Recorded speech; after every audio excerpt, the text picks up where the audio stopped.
Hey everyone, welcome. This is Beyond the Lane and my name is Mark. We have a hell of a lot to talk about in this video.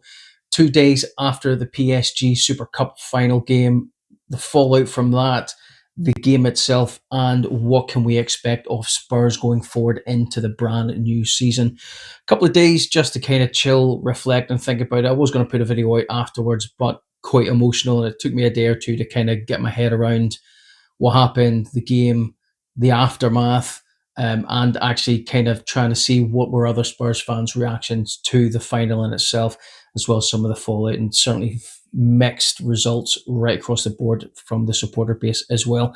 So first of all, let's talk about the game. So it finished 2-2 and we lost on penalties to PSG.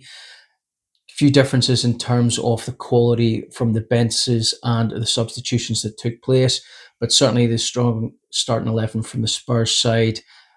If we talk about the run up to this game, there wasn't a single person out there that was giving us a hope in hell in competing, never mind actually going toe to toe with PSG, arguably the best team in Europe, having been the Champions League winners as well as being very dominant in the French league itself. So when we're looking at that, a lot of people were expecting us to get completely and utterly steamrollered. Some people even count 6, 7, 8-0. And if we had been playing under Ange Postecoglou, that's quite possibly what that result would have looked like. However, Thomas Frank has come in with a certain mindset in terms of how we set ourselves out, the formations we play, as well as the adaptability and flexibility in terms of switching formation throughout the game as well. So we definitely seen a very different style of play. One thing that really came into the fore that was some of the set pieces, something that we've been victim to on numerous occasions last season and in Europe against other teams, and something we never were really a strong point for us in taking or attacking other teams with either. And we've seen a lot of change in terms of that in that game, with both goals really coming off the back of some really well played set piece activity as well. So there's a lot to talk about that too before we get into a lot of the other stuff. So in terms of that game, the set out and the actual results showed that actually we turned up as a completely and utterly different team. And actually for about 80, 85 minutes of that, it definitely looked as if Spurs were going to be taking home that trophy on the night. Certainly going 2-0 up, 2 goals though from both defenders. From our centre halves, which really does kind of highlight the lack of attacking threat that we had from the front three, and even certainly from our midfield in terms of going forward. Although that is a disservice to some of them, because all of the players played exceptionally well from that starting 11. Richie played his absolute socks off, absolutely ran himself into the ground, and quite arguably his best game in a Spurs shirt. And the European final for me was definitely up there as well. But certainly in that game against PSG, he looked a threat every time he came forward down that left-hand side, and PSG just did not know how to handle him. Sarr through the middle as well. My God, that man was possessed the way he was playing in that game. Every time it looked like their centre halves or their centre midfield was picking up that ball, bang, he was right on top, the foot coming in, tackles being made, getting to the ball even before it's laying at their feet, and moving and turning things into an attack. And kudos, oh my good God, the guy was an absolute machine the whole way through that game. Every time he received the ball, bang, he's pushing forward, looking for the support, looking to play those balls out and trying to make that attack work. So things were looking exceptionally bright. Difference then turned out to be when we started making substitutions and dropping back in. I mean, a lot of things have been pointed to tell in terms of his contribution into that, even to Solanke. To be fair to both of those players, they did come on, and within probably 3 to 5 minutes, we went to a complete and utter defensive role where we were looking at around 8 players behind the ball. So you can't expect a ball to drop out to a wide man or to a front man and for them to attack an entire team by themselves when that support wasn't coming forward. Could Tell have done better in what he had? Of course he could. They all could have done. But when you don't have that support of the other players coming in at the back of you, and it's a lonely time up front or out on the wing if you don't have anything there to support you. And if you look back at some of the previous pre-season games, especially that Bayern Munich one, where you were seeing Tell hit that ball, getting in there, driving it forward, to having to stop and wait because there was absolutely no one coming forward to help support in that attack. And I think we were overly defensive when it went 2-2 and PSG got that equalising goal in there. Then we seen that formation loosen up a bit and we went back onto the attack and we looked a bit brighter towards the end. But by that point, it was already too late. The game was pretty much already done and we were moving on into penalties. So a lot of positives, I think, from that game. We dominated against a team nobody gave us a hope in hell and actually competing with. We ran that place every time we went forward before we made those substitutions. PSG were absolutely crapping their pants. Every time we went forward, every time we went into attack, it almost looked like we were going to do something. If you're even going to talk about the set pieces that we were delivering, we looked a threat last season. Every time there's a set piece that we were taking, we didn't look like we were going to do anything from it. And certainly teams were not scared of us going forward in that regard because they didn't really need to. And we weren't physical enough in the box. Whereas that game against PSG actually showed the amount of work that Thomas Frank and his team have been putting into set pieces. And we're starting to see the effects of that set piece coach actually coming in and working through set piece plays, defensive set pieces, as well as other things that are actually looking as if the players are putting that into game time and actually delivering on it. And one thing that you would not have associated anything at all with Spurs is those throw-ins.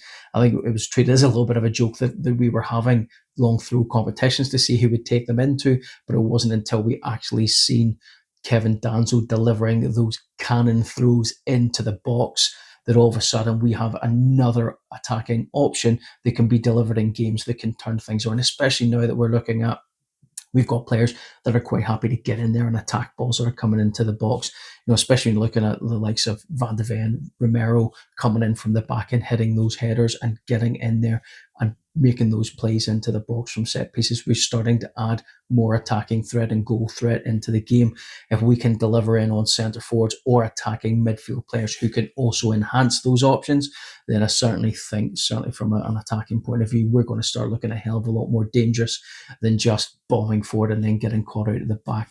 And certainly when you see a lot of the formations and the defensive changes that have been kind of coming in and being shown since Thomas Franks came in, we certainly look like we're starting to change how we play as a team, but without really losing that attacking play as well. And we certainly held our own against PSG. We definitely, those last 5-10 minutes, and once that Kang Lee goal went in, it certainly looked, and I'll hold my hand up, I was definitely guilty of it. I thought, that's it, we're going to concede a second one and it's going to go to penalties. And lo and behold, PSG made those changes, brought in a proper out and out centre forward that likes playing through the middle.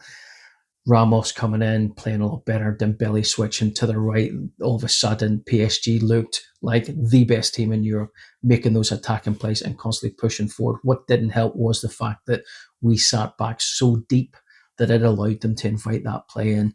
And certainly for those two goals, absolutely fantastically taken. But that Lee goal, the first one, we should have been straight out to that one. We should never have been given the time to line up that shot and hit it, and we should have been closed down a lot quicker. The second goal, Spence getting caught out on his own, and I'm not saying that was his fault. He came out to the man that he was supposed to. Van de Ven at the back of him did not pick up the players that were there. So he came out, he had one in front of him, another one off to the other side of him, and another one coming into the back. That's one man trying to take and play out three men attacking into that corner of the box. Van de Ven catches on a little bit too late, tries to come across. By that point, we've been pulled out of possession. They've made their play in and scored the equalising goal. So just a little bit of a switch off. But again, in hindsight, from what I've said previously about that Bayern friendly, where we lost 4-0, I did suggest that potentially what Thomas Frank was wanting, let's get out there, let's be competitive, but don't push too hard. We've got the Super Cup final coming up, and it certainly seemed like two completely different teams that stood out against the opposition for both of those games. And we looked exceptionally tired in that Bayern Munich. And I think we've just come to the effect of that last kind of 10 minutes where bodies are starting to get tired and players were starting to switch off. And we just so happened to have lost two goals as part of that and then went on to lose at penalties. Penalties itself is a game of chance. There's only three things that can happen. You're going to score, you're going to miss it, the keeper's going to save it. So, you're playing a game of chance. And Matthias Tell, could he have taken it? A lot of people were complaining about the fact that why was he taking it? Well, for a start, he's an attacking player. He's experienced up front. He came out after a very, very good under-21 tournament for France, and he's taken and scored penalties beforehand. Instead of people putting him down for that and having missed it, what they should be doing is pointing out the fact that the kid had the absolute balls to step up and take it, when we had senior players standing off at the side that actually should have been went, no, I'll take that. I've got the responsibility. I'm a senior player. I'll step up to the plate. We should never be slating players for that. And the fact that he ended up getting, never mind the towards of abuse by so-called fans, but the racist crap that was getting put in on social media out there. People aren't Spurs fans. They shouldn't be anywhere near the club, never mind football. And hopefully, as what we've seen with Saka when he played for England and got exactly the same response coming out there. Hopefully, the authorities will track these people down and they'll be held to account, because that kind of thing, never mind having any place in football, has no place in a modern day society, and you're not welcome anywhere. So those types of people need to be hounded out of football and society in general and dealt with by the authorities. So, hopefully at the game on Saturday with Burnley, we'll see a big support for Tell from the fans in the stadium, and just show them that, as a family, we'll stand up together, and, we support you, and we should be. And the one thing with these types of things going on, it means younger players, and certainly when you're seeing language like that being used, black players across the board not wanting to step up and be responsible. We should be looking for players to do that, no matter what age, no matter what colour, no matter what. He had the balls to step up and try and do something for us. And okay, he missed, but if he'd have scored, you'd have treated him like gods. So at the end of the day, the boy had the balls to step up and take a penalty where others wouldn't. He should be applauded for that instead of running to the ground. So what can we take off the back of that game? We went toe to toe with the best team in Europe. We can point at Chelsea and they're going on about them saying, we're the best team in the world. They played in a World Club Championship where it was handpicked the players that were going to be there, the clubs that were going to play in it. That was all a financial statement. That wasn't about finding out who the best team in the world was. They've added teams from other countries to try and make it look that way, but half those clubs should never have been there. And the champions for most of those big countries were never even invited to the tournament, never even played in it. But whereas for me, PSG, arguably, without a doubt, their quality shone through. Yes, we made substitutions. Maybe they didn't play as well as they could have. And some people say, well, why didn't we do this? Why didn't we do that? Again, I'll go back to what I just said about Matthias Tell. If those guys coming on had have done what we'd expect and we'd have won that, we wouldn't even be having this discussion. Nobody would be talking about it. It's like, why didn't you bring on Bergvall for that? Why didn't you bring on Oderbell? Why didn't you bring on Brennan Johnson? He's tactically minded. He looked at it. Tell's obviously been playing well and training, doing what he needs to do. And Thomas Frank thought, as the manager, the guy who has the say, has decided that he's the guy for me to play in that. Looking back at it, might he have made it something different? He's already said in his press conference today that he wouldn't have. So what's the point in crying over spilt milk? It's happened. We didn't win it. Let's move on. We've got the season. We've got a number of trophies up for play. We need to focus on things going forward. But what we can take from that is, for almost 90 minutes, we were the better team. Even Luis Enriquez came out and said himself that Spurs were by far the better team. And unfortunately, sometimes you find in football it doesn't always go that way. So, good praise from a brilliant player and also probably one of the top managers in Europe as well. We didn't get the trophy. Okay, fair enough, move on. But in terms of what does the future look like for Spurs, I think it looks bright. You have a look at what we've achieved last season to what we've already done, and how you're seeing the players play, the structures we're seeing, the adaptability within a game to switch from and transition into new formations. We never had that under Postecoglou. And if I'm being honest, that's one of the first games that I've actually watched of Spurs in years that I've managed to get right through to the end without shouting, screaming, turning it off and walking away from it in a very, very long time, even before Postecoglou. When the games were going good, it was great to watch, but it goes against you. And unfortunately, most of those games went against you. It was a terrible, absolutely frustrating thing to watch and see. And I thought we played fantastically well. So we can continue to build on that. And certainly when you see the backroom staff, who's been brought in, what they're bringing to the table, and in such a short space of time, actually seeing this stuff kind of starting to creep in. I mean, when you looked at Van de Ven and Romero in that game, even chucking it to a back three with Kevin Danzo, that was an absolute solid back three or back two parent. And if we can keep Romero and Van de Ven fit, That's going to be an absolute solid centre back pairing, probably one of the best ones in the league, as long as they can keep going like that. And I think it's been a masterstroke by Thomas Frank in giving Romero the captain's armband as well. The guy, when he does play and he plays well, nobody gets in front of him. He doesn't take any crap and he works his way through everything. Giving him that extra and additional responsibility. I mean, if you've watched his interview with being made the captain, that looked like a man who was so proud to have been given that armband and so enamored with the club that, I think the next step is, if we getting our couple of really good big name signings in through the door, we get Savinho and Eze through, then it's a really big statement attempt for the club. We really lack that attacking presence going forward in that. So it makes it look very good. The next thing I'd be doing, Spence's apparently signed his contract, details still to be released. Bentancur is very close to doing the same, and he was an absolute baller in that game against PSG as well. Next step should be securing Romero on a longer deal. He's only got 2 years left in his contract, so realistically, we want to tie him down. Giving him the captaincy shows the intent of the club that we want him to be there. The fact he's turned down and haven't pushed for a move externally when apparently Madrid, both sides, after him, we need to cement that now, get the big signings and show what we mean to do, where we're wanting to go as a club, and tie him up into a longer deal. Worst case scenario, it ties in a bigger fee if someone tries to come and take him at a later date. But it's certainly been a shrewd piece of business by Thomas Frank. Leadership group in itself, if you look at that, Son has left.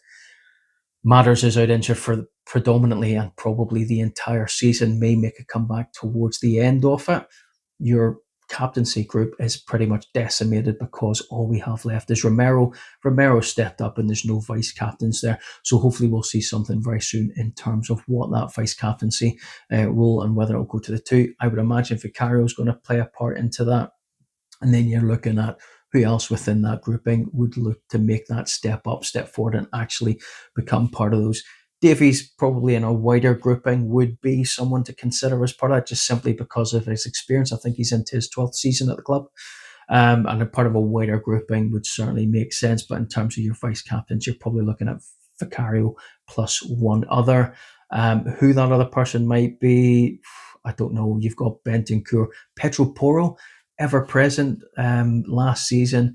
Sarr, still a young lad. I wouldn't want to put the pressure on to him, but Porro probably to me seems to be Mr. Nice Guy. You see a lot of this stuff, certainly pre-season, and even on the run up to the end of last season, he was always somebody in there mixing it with players. Always seen him in and between all the different kind of groupings, the age groups, certainly social groups and stuff like that there. So he would make sense of it, but we'll obviously see what comes forward from that. Hopefully by tomorrow we'll get a better idea of certainly when we start seeing squads being announced and hopefully a bit more, because he said before the season finished, if the season finished, the transfer window finished, he would certainly have cemented what his leadership group will look like and announce his vice captains then. So something to certainly look forward to. I guess off the back of the Super Cup, it's a bit difficult, because I think if we had went on and won that, I think what we might have seen from Levy and the board would have been the players and the squad is good enough to win that trophy against the best team in Europe. You don't really need anyone else, or they wouldn't be pushing as hard. I know it's a difficult thing to take, but I'd take losing it if we can get Savinho and Eze through the door, because they've now got to buy and bring in big players that are actually going to be able to do the business and enhance the squad now. Because if we had have won that and we hadn't have lost, where would that have been? We've seen it with Levy and others in the past when it's came to signing players that you've done more than enough, so why do I need to give you more to enhance it? What you've got's good enough. So I think it was definitely would have been a double-edged sword. If we'd have won it, there wouldn't have been as much pressure on them to deliver the players that we need, and we're certainly definitely needing more and attacking experience coming through that middle. And as much as I like Richie, he's not really a goal-scoring centre forward threat. He's very good at holding up the play, grinding out and making opportunities for other players. But in terms of an out-and-out role, yes, he had one spell a season or two ago where he managed it, but quite quickly dropped off after 9 or 10 games, which meant that more goals had to come in from other areas. Certainly when we're looking at what we already have in the squad in terms of attacking threat and goal threat, Son's left, Matters is out injured for the good part. and Kulusevski is out injured. There were three players that contributed over 60 goal contributions last season. That needs to be replaced, and certainly looking at that squad and that kind of forward front three and the kind of in through the middle, there's not an extra 60 goals sitting there. So hopefully Kudos certainly looks like the kind of guy that's looking to make that attacking threat and bring people in. But if we can get Savinho and Eze in, then we're looking at players who can create and add. I think Eze last season had something like 24, 25 goal contributions. I mentioned all that in the video. I talked about the chances and the opportunities of him coming and what he can bring and enhance in that Spurs squad. Savinho as well. Although he only scored 3 goals in all competitions, I think he had some like 9 or 11 goal assists. So you're still looking at a player that can potentially, in the right team, play in the right way, could bring in another 15 to 20 goals plus and assists within that. So, we need players to start stepping up. We've lost a lot of goal threat, which means we need other players in the periphery to step up, but we also need to bring in that experience and players that are going to do that and enhance not just that starting 11, but the squad as a whole, and actually make people compete for their spaces. Because sometimes I felt last season, especially due to injury, we really struggled to have that because people knew they were going to get a game regardless, because what were you going to bring in to replace them? So everything off of that, what do I think? I think the future is looking bright. I think Thomas Frank and his backroom staff have a game plan and a way they want us to play while still remaining a goal threat. As a defensive unit, I think we're certainly looking like we're going in the right direction. It's all we'll tell once we face off against Burnley on Saturday at 3 o'clock at home, how that's all going to come out. And certainly, I think we should be looking at a more attacking play than what we did and setting ourselves up a bit more better than what we did against PSG. But at the end of the day, it's also his first game. He's not going to want to lose it. But I think the Burnley game is a must win. The problem I have with that is it's always on the first day of the season when you come up against one of the newly promoted sides. It can always be a bit difficult because they're going to go in defensively, because they're not going to want to lose their first game. They're going to want to at least get a point off of Spurs. And, they always end up being very difficult to play against. So we need that bit of magic in the middle that's going to unlock those defences. And I think if we can get a goal, we'll see a few more coming in, hopefully, and we'll get the 3 points on Saturday. But we'll wait and see. Anyway, guys, that is the video. Thank you very much for sticking with it, listening to my thoughts on the final, as well as what I think we're going to be looking at going forward. Hopefully, we'll all be supporting Mateus Tell on Saturday as well, and hopefully we will get the result that we are looking for. I'll probably put out a separate video on the Burnley game, looking at potential lineups, formations, as well as potential results as well. So thank you very much for watching. Comments down below, subscribe to the channel, and I will see you in the next one. Come on, you Spurs.